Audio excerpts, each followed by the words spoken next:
nag ma egg bu dee yàlla dëgg la bëgg yéen a fi eggloo je me répète coow bi lu mu mus a métti fii rek laa yem fii laa taxaw jaay jënd musuma laal jabar musuma laal doom musuma tudd frère te ñëpp laa xam de mais dama jàpp ni par respect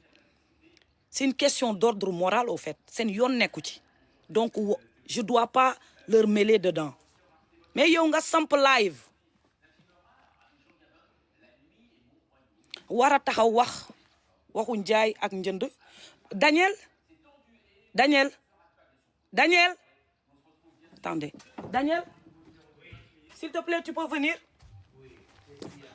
2 minutes nga war a waxu njaay ak njënd est-ce que tu peux m'amener notre certificat de mariage, le papier de mariage? Oui. S'il te plaît. Nee na marié wu ma sur papier, je vais vous le montrer. Xam nga tontu du forox daal ah. Yónnee leen ma ay cœur yu vert. Il faut être patient dans la vie. Le temps d'une silence n'est jamais... Le mec qui se permet de dire qu'on n'est pas marié sur papier. Est-ce que même tu peux m'amener des factures à nos deux noms? Factures, des justifications de domicile à nos deux noms. S'il vous plaît.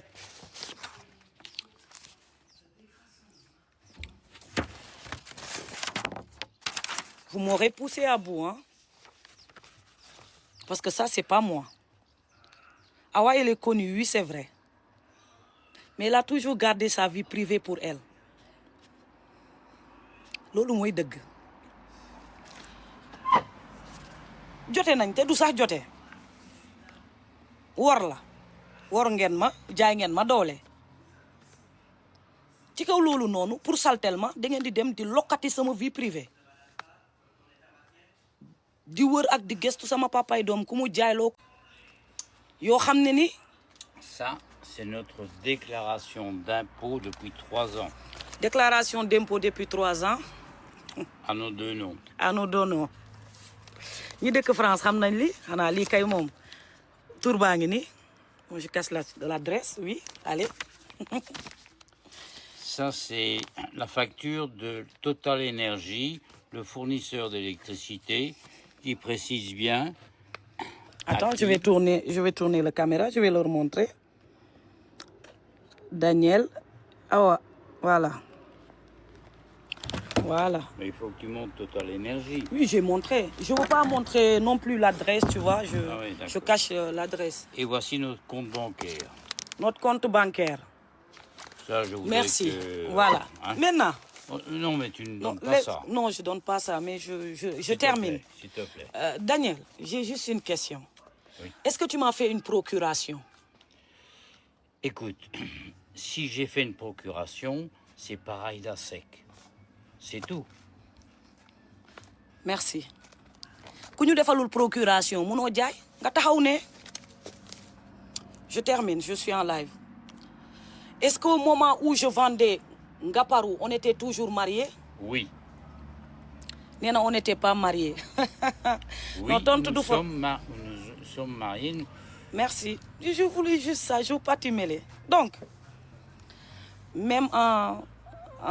en faisant la xawma qu'on ait des problèmes, il faut pas qu'il y ait de la haine. Mën nañu am problème tout en se respectant. Et se respectant comment? Respecter vie privée. Jàmbur anamu tey. Non, vous ne pouvez pas voir Daniel. Parce que ni ngeen may gis nii, j'ai toujours conservé sama vie privée. Su génnul woon def live toog dugg ci sama vie privée tudd turu Daniel kon kenn du dégg lii ci àddina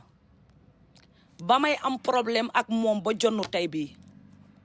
musuma laal angle yi musuma tudd doom musuma tudd jabar musuma tudd famille musuma non loolu c'est par respect et c'est une question d'ordre moral. Il faut se respecter jusqu'au bout. Ci biir jote ak nit sax danga cee war a am personnalité ak fulla gu mat sëkk. Daniel mi bien sûr que day ñëw dugg ci bien sûr que day ñëw Sénégal bien sûr qu'on va y aller jusqu'au bout parce que xam nga lu tax du musa seetaan ci àdduna ñu may def yenn yi li ma def nii neexuma de mais ma crédibilité nga taxaw samp live ne kii jaayloo ma kii tey démentir na ci propre gémmiñam maa la jaayloo nga taxaw ne moment bi may jaay on n'était pas mariés alors qu'on était mariés problème mu terrain bi moo tax ma divorcé en 2022 ak yiñ ko wax yëpp je veux même pas en rajouter woowaat ko fii di ko ne waxal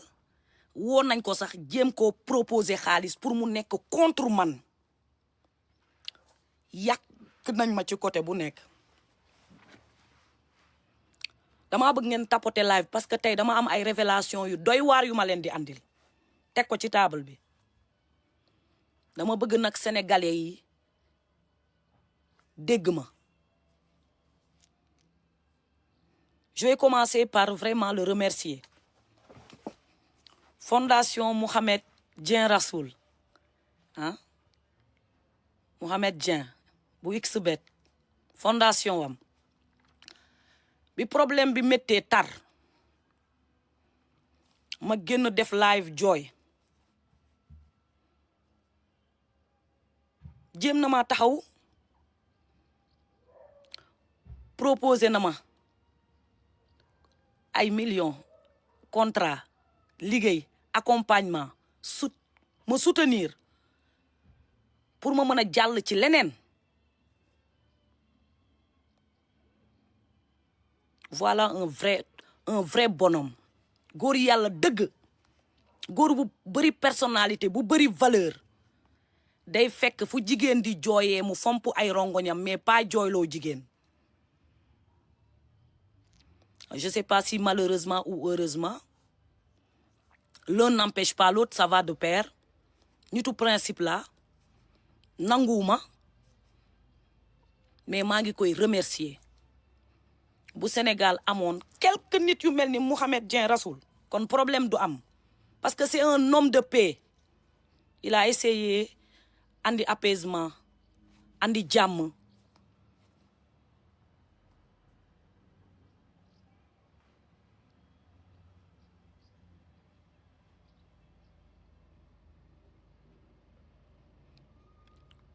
Mohamed Dieng Rassoul c'est un bel homme il est intelligent ku baax la man dama ko bëgg parce que dama bëgg nit bu baax man def lu baax ba pare nekk quelqu'un de discret mais qui fait des merveilles ci suuf mais pas di ko massacrer et ça c'est l'identité de Mohamed Dieng Rassoul man loolu laa bëgg man bëgguma koo xam ne day fekk nit as jàmbaar nga bëgg ko néewal doole bëgg ko décrédibiliser bëgg ko lor bëgg ko détruire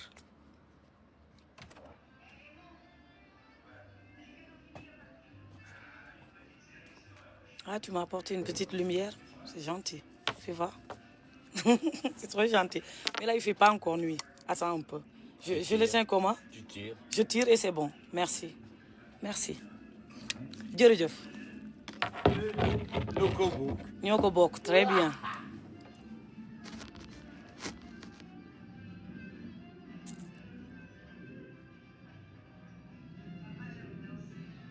nit da ngay baax nit da ngay am sutura. ni da ngay xam lu baax dama ni bu ñu jëloon problème mu suuf beeg terrain beeg wax yu sew yi man duma ko bon te xamante nañ te sekk naa ak ñoom lu waroon tax sax au delà de loolu yëpp ñu jël ma xëcc ma seen wet taxawuma jàppale ma mais pas di xool nuñ may yàqee ba ci boole ñëpp dama ko sekk ak ñoom yàlla moo ma tiim billahi maa leen ëpp personnalité ci problème bi ndax xaman naa leen loo xam ne ni tey bu ma taxawoon ci live bi wax ko Sénégal yëngatu mais man doo leen ma pousser mukk ma def loo xam ne bu ëllëgee man dinaa toog regretter ko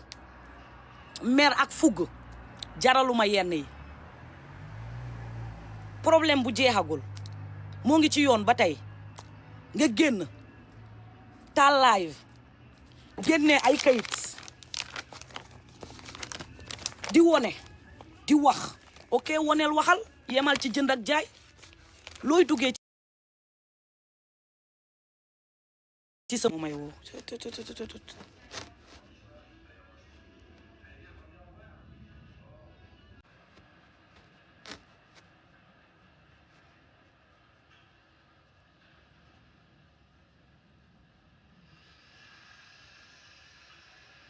au-delà de Mohamed Dieng Rassoul xam ngeen ñaata kilifa ñoo ma woo Sénégal teg ma seen biir salon ne ma bàyyil ñaata nga soxla ñaata nga bëgg loo bëgg ñu defal la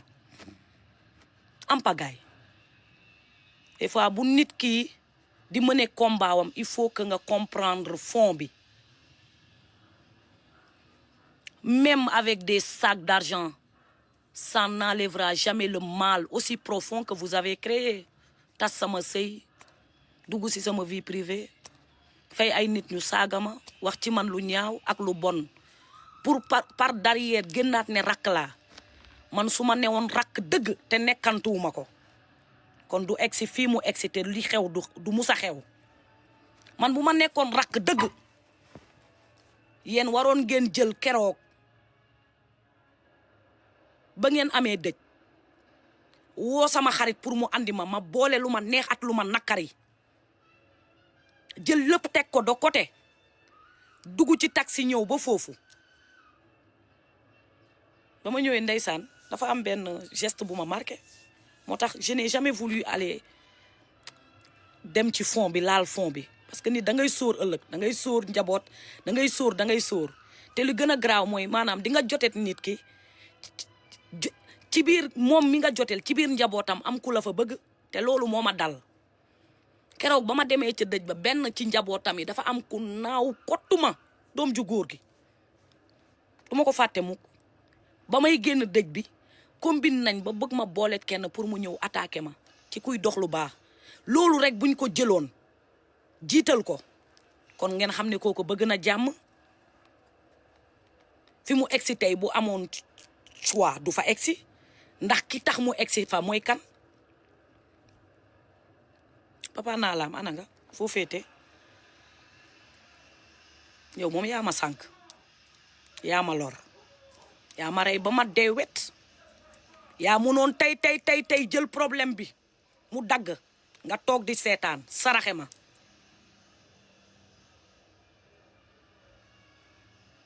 bu doon ay mbiru weccet kese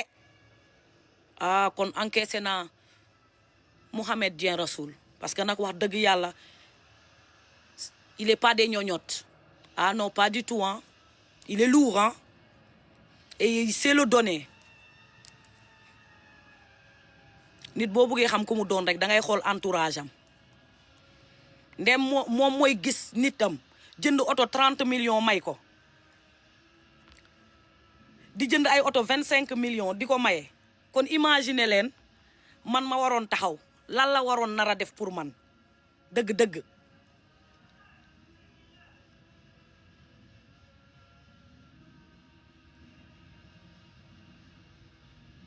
un deux trois ñu jël xaalis jiital ko dafa am problème yoo xam ne nii du xaalis moo koy régler et ça il faut que mu dugg ci seen biir bopp yi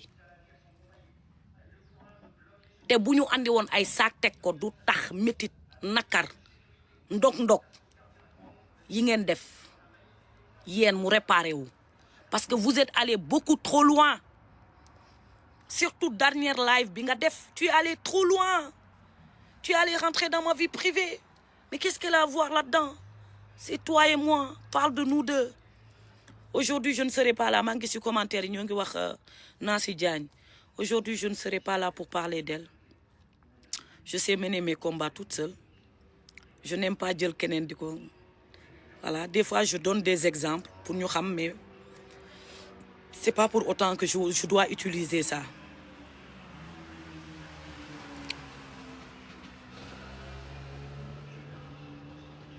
respecter les gens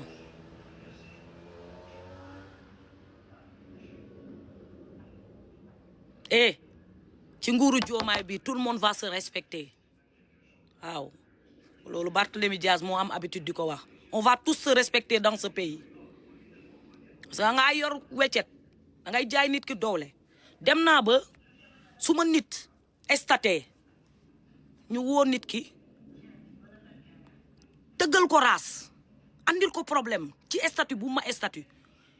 man ma dëkk ci dëkk bi bokk ci dëkk bi def lu baax ci dëkk bi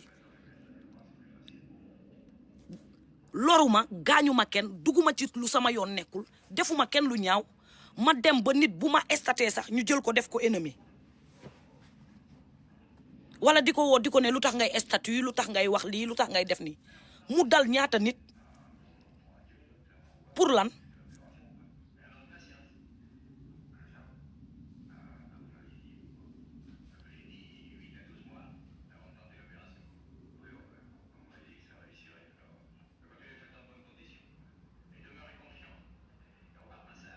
tout a été calculé et prémédité yow Elimane Lam bi nga yónnee nit ki pour mu ñëw jël si samay ñaari téléphone sama kër c'était pour mu génn yaakaaroon ngeen jàppoon ngeen ne aw ma capacité dugaat France comme ça moo tax live bi ñu génne amul benn preuve amul benn kayit amul benn affaire bu muy def nangam patati et patata ma may leen temps de répit ma mënoon ñëw ma gën a yàgg ma gën a toog Sénégal gën leen gëmloo ne mënuma ñëw je vous ai endormi wax bi ngeen wax ma gën leen ko gëmloo ngeen ne daf ma abandonné du ma ko gis pour ma gis ko sax problème la jaayloowu ma ana mu tey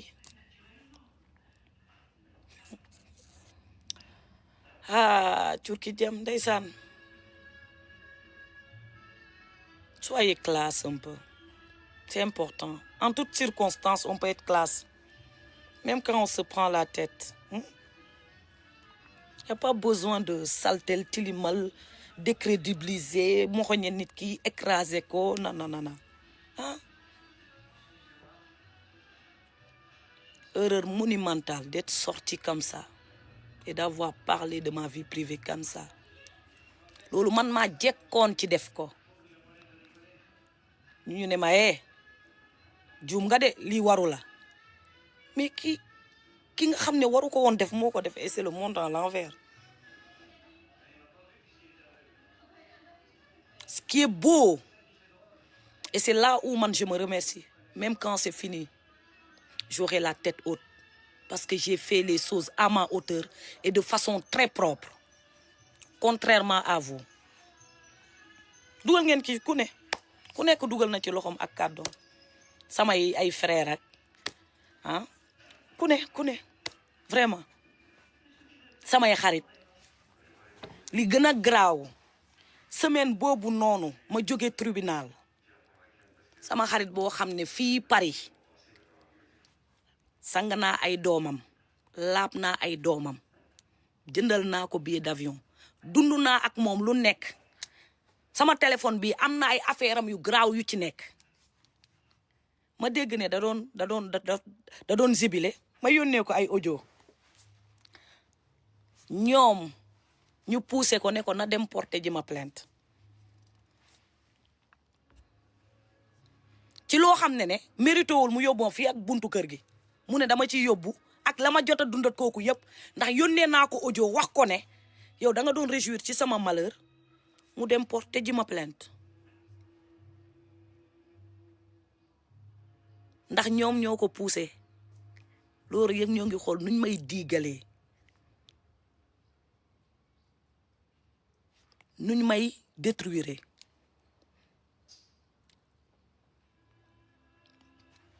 bañu ma leen vous savez quand vous demandez justice c'est une question de droit mais le pardon c'est une question de conscience et de paix intérieure loolu la rek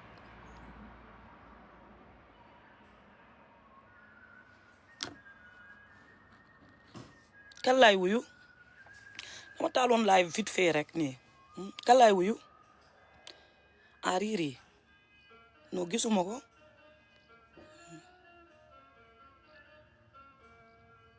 ana Rimus sister nuyu naa la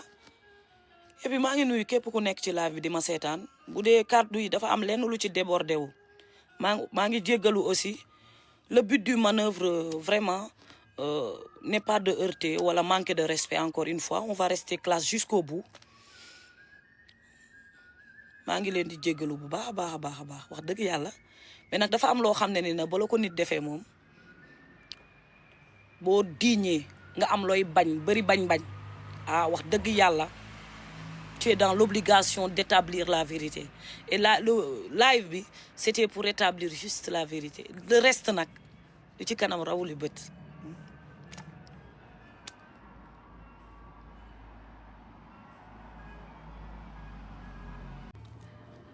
teru ko warul salté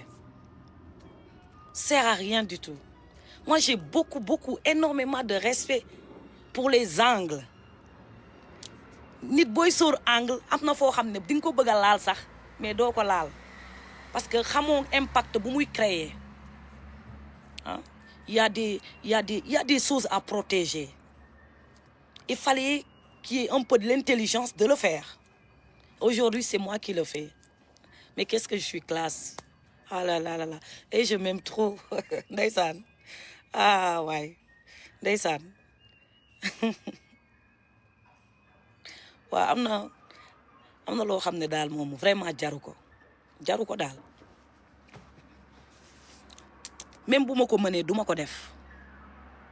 ñoom xam nañ ne xàcc naa téye su ma dóoree day dal mais dama décider téye waaw la may bañ mooy ñu may sampal ay live ak di ma ne juum na dara waru ko woon jaral ci àddina mu wax lii wala mu génnee lii wala laa wala lële moi je connais comment le Sénégalais fonctionne je le ferai pas j'étais à 2 doigts de le faire parce que fii àdduna la ko yaakaar ne xamalu la xamal na la guerre c'est la guerre di nga geerat nit ki mu musa am problème ak diw woo la wax la dëkkandoo woo la wax la àndandoo woo la ci suuf wax la keneen ak keneen mais moi j'utilise pas ça parce que c'est dégueulasse c'est sale c'est très cheap c'est très bas de gamme et c'est pas à ma hauteur j'essaie de faire les choses à ma hauteur dama bëgg lépp lu may def ci réseaux sociaux yi bu suba buñ ma ko tegalaatee du ma amee gàcce benn regret laa am mooy keroog ba ma jooyee ba Sénégalais yi gis sama rongoñ et c'était la première fois et maa ngi ñaan yàlla mu nekk la dernière fois parce que je n'ai man quand même kon nan nga jëndee ci man loolu nga wax ci sa live quand tu te permets de dire que defaluñ ma procuration tu me fais passer pour une personne que je ne suis pas c'est impossible de vendre sans procuration à moins que ma nekk magouilleuse et je ne le suis pas moi je sais pas magouiller comme ni ngeen ko defee envoyé ma ci notaire bu nekk ville delluwaat féetewaat te notaire boobu bu ma demee dama fay dem Sénégal nii dans pas longtemps damay ànd ak Daniel dañu ànd Sénégal dañ fay dem dire que on a fait ça sous acte de sein privé xaw ma nangam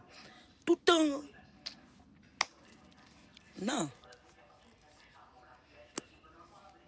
non quand même non hey je t'appelais mon grand moi wallahi tu étais mon grand quand même faut pas me salir comme ça comme tu l'as dit si sa live bi tu as des filles tu as des femmes je peux être fille et femme et sœur alors un peu de respect pour moi yaa ma waroon ormal mais keroog ba nga demee ba fay ay nit pour ñu génn saaga man ormala tooma moi boo leen gisee sama xar-xaru kanam bi man dama leen a nduróot ku bon yéena ma gën a xam dama sekkat yéen teraanga waterfront boobu nga tudd grand ba ne biñ koy jaay sax yëguma pourtant waterfront boobu noonu man permettre naa la fa nga def fa publicité j'adore 0 franc fayoo ma ko fàtte xeju fi publicité bi kan moo ko defoon Wally da ngeen di fàtte wala da ngeen di dof-doflu wala lan la kon yow tey boo taxawee ngay réjouir ci loo xam ne bu dee benn fan la mës naa la koo aal te laajuma la ci 1 franc ma xam ne gaaw a fàtte baaxul nga koy tudd ak jouissance. Moi, sache que je ne te souhaite pas le malheur, hein? Ah oui, oui, oui. J'ai pas de haine à un point de te souhaiter le malheur. À dire que, oui, fais-moi de que ça. Je vais encore te ressortir des papiers qui vont te prouver le contraire. Ndax lan da ngay dem nga sukkandiku ci benn jigéen bu xam Daniel bu lay jox ay information yoo xam ne du fondewul. Kooku tey moo ngi woo Daniel ba loos ba dagg Daniel du ko décrocher. Faites attention. Ils peuvent jamais se frotter à une personne gis nga diggante dafa doy waar. Par-dessus tout et malgré tout, c'est le père de mon fils.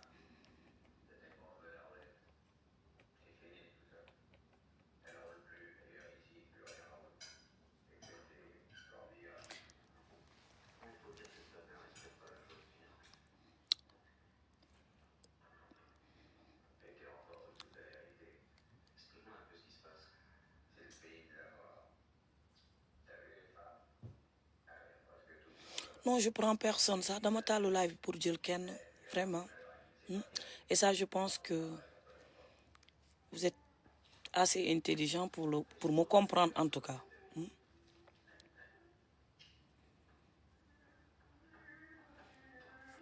L'affaire est loin d'être finie. Yalla baxna. Li ci kanam rawuli beut. Allons seulement.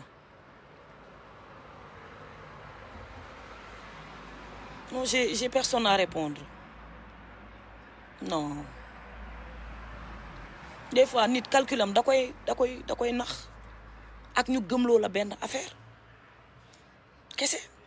nga sukkandeeku ci loolu ne xaaral ma làbbali ko xaaral ma gëmloo nit yi que ne amul musul am sax pouvoir nangam d'accord. Dans le passé il a fait une procuration à une personne pour mu jëndal ko parce qu'il était en Amérique. Mais qu'est-ce que ça a à voir entre man ak moom muy sama papay doom au moment des ventes mu nekk sama jëkkër ñu taxaw ne amuñu papier de mariage. Oui, am nañ papier de divorce mais am nañ papier de mariage hein.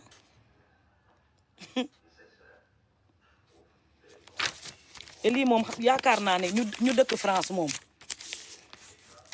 moo ngi ne quand même il faut arrêter là. Il a là.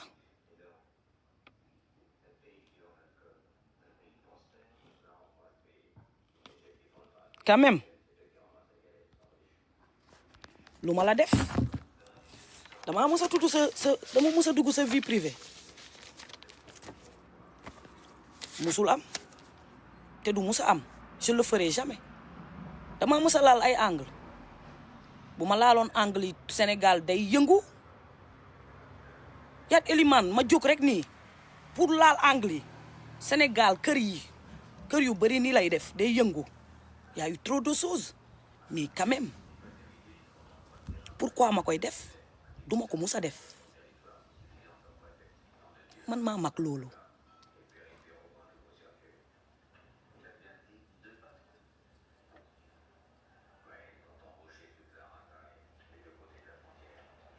bu problème am nag ba nga yéene ma lu bon parce que yéenewu ma la ko mais sa dernière sortie bi da nga wone carrément li nga may yéene trox tànge tumuranke sonn loru trox kii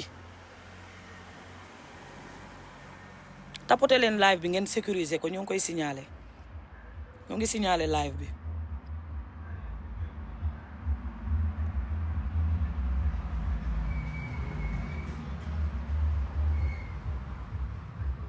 Mais je n'ai jamais eu de problème avec Daniel pour se réconcilier avec Daniel à part que gëmloo nañ ko ne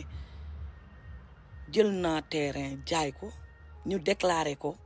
xaalis bu bari alors que musuma gis xaalis bi mu mer mu engendré entamé divorce am sama garde doom ma ko doon woo mënatuma ko jot amatuma ci moom accès parce que liñ ko waxoon la ak liñ ko gëmloo woon la mais xanaa xamoo leen ni tôt ou tard dëgg rek ay dëgg tôt ou tard mën na yeex comme mën na gaaw mais dëgg rek mooy mujj bàyyi leen xel ci loolu noonu li nit di la yéene ak li yàlla suñu borom namm ci sa jëmm ji c'est diamétralement opposé bien vrai on n'a jamais toujours eu tout ce qu'on voulait parce que si moi j'allais décider aujourd'hui de ce que je voulais ñii ma joteel dama sekkoon ak ñoom jàmm dinaa joteet ñoom ah donc voilà la vie elle est cruelle et ci problème bii nii dama ci sant yàlla ma ci santaat yàlla bu baax parce que au-delà nit yi tey ndeysaan problème bi la ñu gis métit bi ma ci daj jafe-jafe yi ma ci daj la nit yi di gis man gisewuma angle boobu noonu problème bii nii daf ma dimbali ma xam ma ràññee kan mooy kan kuy sama nit ku ci sax am na ñu lay woo ci souvent di wax ay waxu nanga sa gun nax je vous dis moi j'en ai vu de toutes les couleurs je rigole, je joue le jeu, tu m'appelles, je décroche, allô, oui, après demain je te vois faire le contraire, c'est trop drôle l'histoire. Ça m'a appris, ça m'a aidé à grandir, mais ça m'a appris à quel point de ne plus jamais faire confiance et de rester très prudente. Mais ce problème ne me définit pas et elle va jamais me définir, jamais de la vie. Je vaux plus que ça, je mérite plus que ça. Et j'aurai plus que ça lii nii ñii xëccoo nii weccet la ci man parce que dama gëm ne man naa am lu ko ëpp fuuf di dem lu leer nag ci sama ngëm-ngëm laay waxee lii du dara lii ñoom sans sax ma jaay leen terrain waroon nañ ko mun a yëkkati nii may ma ko mérito naa ko parce que ma sikkat ñoom lu baax maa ngi soog a ngang tey ci live début j'adore publicité bi sama biir appartement lañ ko defee woon ci même appartement boobu la taxaw en live direct ne biñ koy jaay yëguma t'as vu la crue c'est-à-dire le monde c'est compliqué c'est chaud faites attention en tout cas je vais jamais me condamner ci base de confiance je vais jamais me condamner sur ce problème ça m'a appris jusque ne voilà au moment des faits amuma njortu xel bu ñaaw wala xalaat bu bon que ne ñama ko sekkal ñii gëm leen wóolu leen que dina egg fii personne sur cette terre n'a envie de vivre des épreuves comme ça personne j'ai dit. On n'est jamais préparé à vivre tout ce que j'ai vécu. J'étais pas préparé. Je suis traumatisée. Nit dang may tiim sax bokk ak man di ma ne je t'aime ma lay ne waa dégg naa la du ma sax am fitu tontu la parce que damay ne gëmoo dara ci li ngay wax tellement que ñii ñu meloon ak man tey c'est ces gens-là qui ont participé si sama chute ils m'ont démoli mais je me refais parce que n'ayez jamais honte de tomber, jamais, je vous dis. N'ayez jamais honte de tomber. Mais le plus important, c'est de se relever. Et je vais me relever. Et c'est là dans ma tête, dama dëgër bopp. Lii yéen a ko jël di ñef-ñefi jàppee ko dara. Parce que dafa defar peut-être yéen seen truc. Man du dara ci man. Parce que borom karaw bu ñuul laa. Te xale bu ndaw laa. Te am naa jom. Nangoo naa liggéey am naa fula. 1 2 3 ngeen génn ne lan la def lan la samp ci dëkk bi man su may samp dara ci dëkk bi day nekk lu xalal devant Dieu ay du xalal maa ngi góorgóorlu nag billaahi yàlla mi ma tiim xam na ne maa ngi góorgóorlu maa ngi ñafe te maa ngi ci yoon bi te xëcc bu daggul dikk xas bu ma nit mës a xas ci TikTok bi dama ko jël non pas par xas mais source de motivation daf may motiver fii ku ne jaar na fi ku ne waxal na ma mais ñi ma waxal ñëpp amuma ak ñoom problème dama bëgg mu leer ñi génn sampal ma live yëpp amuma ak ñoom problème ana man ana ñoom mais bu problème amee dañoo fay ay nit pour ñu génn wax léegi bu ko defee boo dofee yow nga dem topp ñi génn di wax ba fàtte yow sa problème man du ma def loolu man fi ma nekk laa nekk moo tax boo leen seetloo sama sortie bu mujj bi kenn génn na wax ma ay bal xas ma snobé keneen génn fee calculé wu ma ko benn xam nga benn waaji sax laa xaw a ruube nii tuuti rek te bañu ma ko jeex na mais du ma focus ci ñoom parce que du ñoom ñooy sama cible amuma ak ñoom problème encore une fois te dama jàpp ne bu problème bi amul woon du ma musa amat ñoom problème ñi da ngay xam sa objectif lan la nga ne ci bañ a dem ci diversion bañ a dem ci ñu lay xëcc gauche droite tey su ma focusul woon ci li ma nekk tourné di xulóot diw at di xulóot diw xam nga sénégalais lañ ñu wax ah moom bu yàggee sax mu soof nit yi dafa bëri détail moom ñi xanaa ñëpp lay jotel moo tax dama daw ba dee yéen ñi nekk ci internet bi yéen lay waxal képp ku ma daw sa coow ak yow c'est de façon intelligente laa ko defee mais musuma tapet ay wax yu ñaaw j'en ai rien à foutre parce que mën nga ma génneel ay wax yu ñaaw c'est facile mais amoo lenn looy teg ci table bi xamee leen ko noonu mais c'était pas le moment de vous répondre nekkoo leen sama objectif amuma ak yenn problème donc ci moment de détresse yooyu ma nekkoon ña ma jotel laa jotel yéen boo leen ñëwee ma war a retourné wu ci yéen mais dañ bu boobaa sax dañu fàtte ñett du ma ko def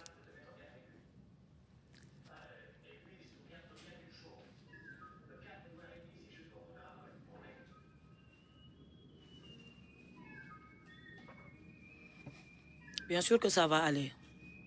il y a pas de raison et tout va bien se passer inchallah yàlla baax na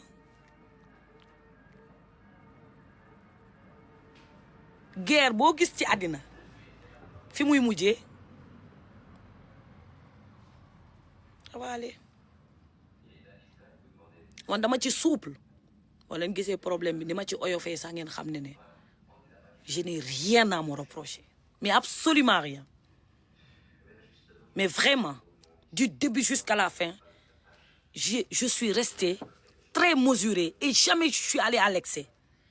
et pourtant su ma demoon dans l'excès sax nit yi dinañ ne ah liñ ko def dafa métti liñ ko teg dafa métti mais ça m'a pas permis d'aller à l'excès non je suis restée mesurée et toujours di sóor angle yi toujours sama biir bopp maa ngi ne yoonu diw nekku ci yoonu jabar nekku ci yoonu doom nekku ci yoonu diw awa reste là c'est là où fii nga war a des rek waroo dem fii mais ma dem ba ñi ma jotee léegi desuñu fii ak man di dem fii di dugg fii di génn fii di turu fii di curux fii di curu oh c'est quoi ça même ci biir xuloo ak nit mën ngeen lire personnalité wam ci biir xuloo ak nit degré sadique degré yéene degré ci biir jote ak nit rek mën nga am lecture boobu noonu ma nekk man kese ñu xëkkatal ma ñëw naa léegi France yónni ay cambrioleur ñu ñëw tiim ma jël samay ñaari téléphone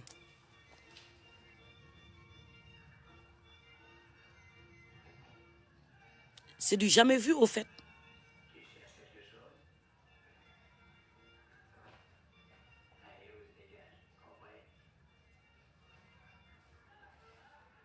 le Sénégal c'est mon pays.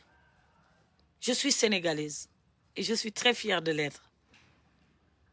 J'ai un magnifique beau pays, hein, au-delà des injustices, au-delà des incompréhensions. J'aime mon pays. Et rester en France, loolu waxu complexe la. Man awuma sens interdit fenn. Te duma ko musa am. Parce que nag j'utilise 50 gants avant may jafando au risque de glisser. Je fais très attention très moo tax yu bëri dama ko jombale sama bopp yu bëri boo leen amoon luy yàq sama définitivement sama aduna man dama gëm ne da ngeen koy def parce que fi ngeen dem moo sori ak man. Vous êtes allé beaucoup trop loin en profondeur di laal samay njoñ.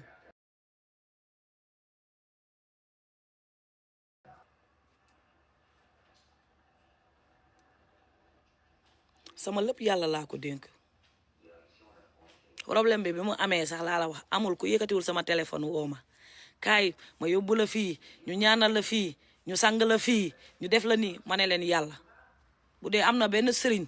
bu ma taxaw Sénégal ne ko ñaanal ma wala jox ma sangat génnal wax ko amut. Et pourtant je suis bien portante, j'ai même pris du poids, je suis en forme hein, voilà, je vais très bien. mbiri fii la quand tu as la conscience plus que tranquille et tu peux pas dire que tu vas aller nga amul conscience bu tranquille mooy dem rek di xam nga man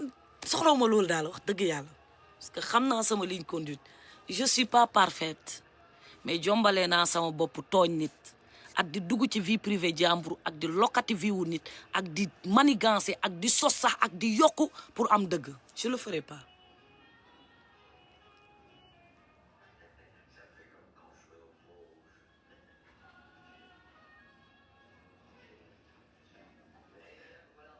moment bi mu génnee su ma génnoon du safe parce que Daniel était pas à côté pour démentir sama ñaari téléphones yi ñoom ñu ne ko taraw liis pour m'empêcher génne ay preuves ak yeneen ak yeneen. boo leen wéetee sax di ngeen man nangul ne yéen guerre bi dama ko guerre ak yéen ci guerre bu set ndax xam ngeen li ma leen xamal bu baax sax lu graaw waterfront boobu nga tudd ne biñ koy jaay sama ginnaaw la waa dama leen fa loué woon ngeen fay dem loolu waroon nga koo préciser. waroon nga préciser aussi foofu defee nga fa publicité j'adore yooyu yëpp préciser woo ko quand il y a la guerre ou des soucis parce que c'est pas la guerre c'est des problèmes ça arrive et les gens oublient tout et la seule chose qu'ils pensent c'est de te détruire, c'est de te démolir, c'est de te salir, c'est de nanana. mu ne ci live am aussi ma ñëw ci papa naalaam mu ne loo ko wax tooñ ko man kooku jombale naa ko tooñ mais moo ma tooñ et je le dis à haute voix moo ubbi sa gémmiñ bi ba mu yaatu mu sànni ma ci moo génnaat ne daf ma may 10 millions te ñemew ma ñaan nit 1 million moom moo dem dugg génn contacter ay linkam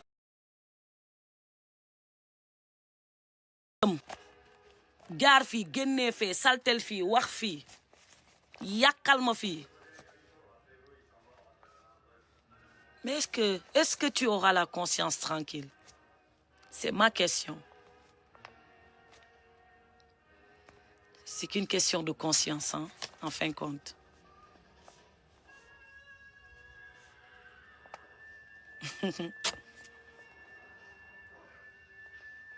am na loo xam ne boo ko defee doomu jàmbur psychologiquement là ça doit pas aller à ton âme et conscience sa diggante akulaay tàllaay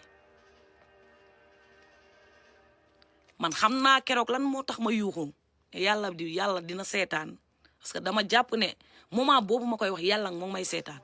bi billahi tôt ou tard yàlla day atte parce que c'est au-delà de terrain bi sama ménage ngeen yàq lu bari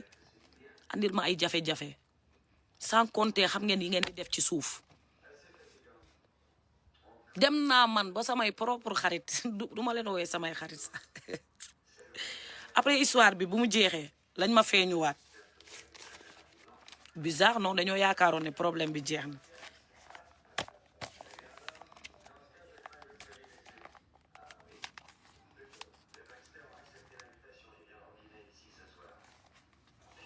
Daniel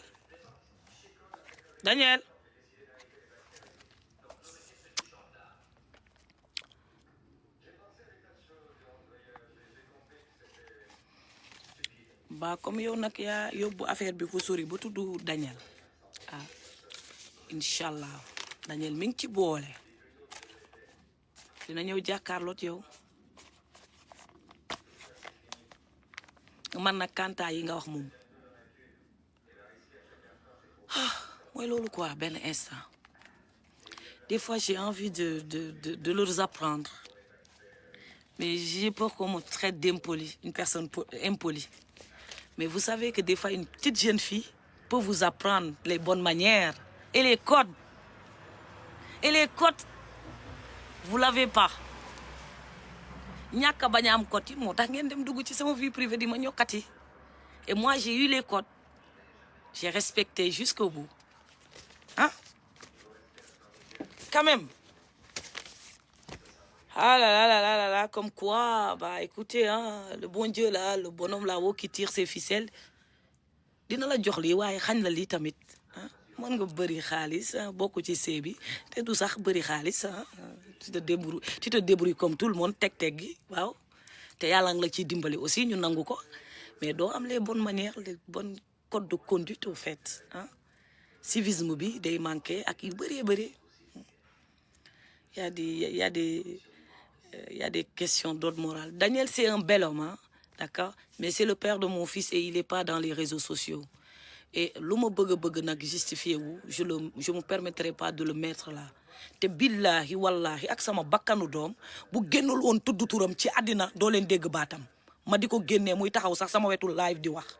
Parce que j'ai toujours fait la part des choses. Ma vie de, je sais pas, baldouche là, de réseaux sociaux et ma vie privée, ça n'a rien à voir. Je ne montre que ce que j'ai envie de montrer. Tellement que ce côté-là, je voulais cacher que demoon ngeen ba gëm yaakaar njortu def seen calcul que ne abandonné bàyyi na ma amatuma accès ci moom sax amatuma ay nouvelle am moo tax ngeen génn wax li ngeen wax. waaye bu leen leeroon ne tey lii nii ma def dina génn wax kon doo leen musa wax loolu. bëgg nag am dëgg ci nit ki dina la pousser ba nga def ay erreur ba nga def loo warut a def bala nga wax loo warut a wax man duma ci fekk. Moi personnellement je reste subtil,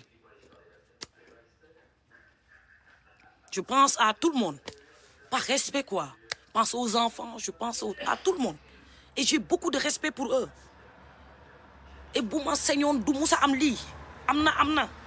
mais sax qu'on garde toujours benn voilà ndeysaan sànq de dama ak tàngaay bi ni canicule bi man daal dama dem jënd sama benn kii xaal bu 2,50 € di dagg rek di lekk yéen billaay wallaay di nooyiwaat ci kaw au Sénégal métti woon na ci man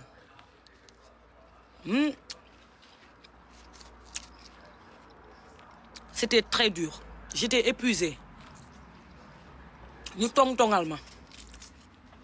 dama doon gis ci TikTok bi xoolal ku génn defal ma vidéo défendre ma sax ndeysaan ñu woo ko menacé ko ne ko effacer vidéo bi. am na ay nit yoo xam ne xamuma leen musuma leen gis ci àdduna génn nañ sampal ma live di wax bu ñu coupé seen live ñu woo leen menacé leen pourquoi quand même faut arrêter.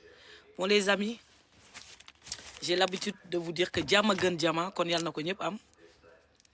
Ça m'a fait plaisir aujourd'hui def live bi. J'ai besoin de répit, j'ai besoin de me refaire une santé et je n'ai même pas honte de vous dire que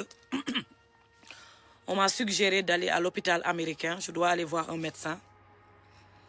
parce que c'est compliqué pour moi, je vous dis la vérité, c'est très difficile. J'ai souffert psychologiquement, j'ai encaissé, c'est trop dur ci man kese. Nit di nga am foo xam ne boo fa tollee boo bëggee sa bopp dëgg il faut pas avoir honte d'aller qu'on t'aide. Comme nag yàlla dafa dogal ne maa ngi France et puis bon y a ma mère, y a mes sœurs, y a Daniel qui est là, je vais essayer de me refaire une santé. Ça c'est le minimum que je peux faire pour moi parce que je tiens à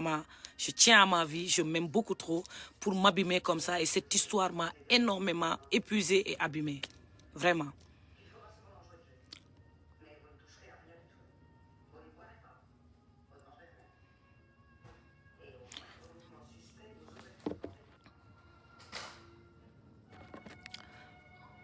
Voilà, le temps vraiment de me refaire une santé, d'aller voir des médecins, voilà quoi, de vraiment me remettre, voilà. Jàmbaar bu sonnee day nangu ne sonn na te loolu sax dafa bokk ci nekk jàmbaar et dama sonn c'est très dur de se battre seul d'encaisser des coups ay coups yoo xam ne leer na la ne mënoon ngaa dund ba dee doo ko encaisser bu newul woon problème bii nii te ñi la ko teg ñoo la tooñ loolu dafa métti c'est très difficile y a tout ça et ça joue ci sa mental d'accord problème boo xam ne nii tooxee xam nga nit doo nekk hypocrite doo nekk naa fekk t'aurais bien aimé gis ci say nit et malheureusement am na say nit yoo xam ne au delà de ñàkk leen bañ a gis dañ la won ginnaaw di la xeex ku mel ni Badagay y a tout ça c'est trop ah nga découvrir ci ay yu bëri yu graaw yoo xam ne psychologiquement soo taxawee ne atteindre la c'est parce que doo nit wala da ngay fen en quelque sorte et moi j'ai pas envie de mentir ou de faire semblant que tout va très très bien maa ngi reete béguma je suis épuisé mais je suis en bonne santé je suis en forme je reviens en force et à très bientôt inchallah ne woon naa leen jàmm gën jama kon yàlla na ko ñëpp am jaajëf de vraiment laal seen vie privée par respect et mënoon nañ maa respecter épargner ma ci loolu noonu bon aujourd'hui dama taaloon live bi nii rek pour cabaxal leen quelques mots prochaine live inchallah Daniel lui-même il répondra est-ce que c'est lui qui m'a fait la procuration oui ou non et est-ce que au moment des ventes j'étais toujours mariée à lui ou pas Daniel tu as des cœurs là on t'envoie des cœurs na nga def magnifique yaa ngi ci jàmm jàmm nga fanaan jàmm na fanaan ci di jàmm rek jàmm rek voilà ay boo leen di jotet nit nga am problème ak nit warul tax nga saltel ko quoi wala nga yéene ko safaan moi je vous souhaite pas de mal pourquoi vous me le souhaitez pour les râlisses hein pour les râlisses alors ndeysaan fii nii nag ma egg bu dee yàlla dëgg la bëgg yéen a fi eggloo je me répète coow bi lu mu mus a métti fii rek laa yem fii laa taxaw jaay jënd musuma laal jabar musuma laal doom musuma tudd frère te ñëpp laa xam de mais dama jàpp ni par respect c'est une question d'ordre moral au fait seen yoon nekku ci donc je dois pas leur mêler dedans